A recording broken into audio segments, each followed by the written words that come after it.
তাড়াতাড়ি ভাত দাও। এই তো প্রথমে গরম গরম ভাত পড়ে গেল। আজকে ভাতটা কিন্তু কম দিলাম জানিস তো, অনেকটা অন্য একটা স্পেশাল আইটেম আছে, এখানে ভাতটা অন্য দিনের থেকে অনেকটাই কম দিলাম। দিয়ে দিলাম কাঁচা লঙ্কা, সাথে একটা পেঁয়াজও দিয়ে দিলাম। এই যে স্পেশাল আইটেম সেটা হচ্ছে ঝরঝরে পোলাও, সেটাও দিয়ে দিলাম। দিয়ে দিলাম থোড় ভাজা, দিয়ে দিলাম বেগুন পোড়া, যেটা তুই সাদা ভাতের সাথে খাবি। দিয়ে দিলাম একটা পুঁই বিচির তরকারি, দিয়ে দিলাম পুঁটি মাছের একদম পাতলা সিম্পল ঝোল, যেটা ভাতের সাথে খাবে।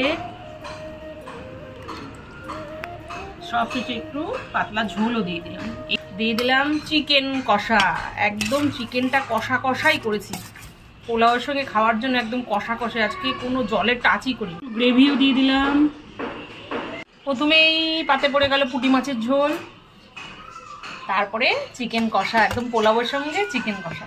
না, সোমবারে একদম দুর্দান্ত থালি পুরো রেডি, পেয়ে যাবে সাদা ভাত, পোলাও, বেগুন পোড়া, মাছের ঝোল, সব কিছু না চটপট শুরু করো।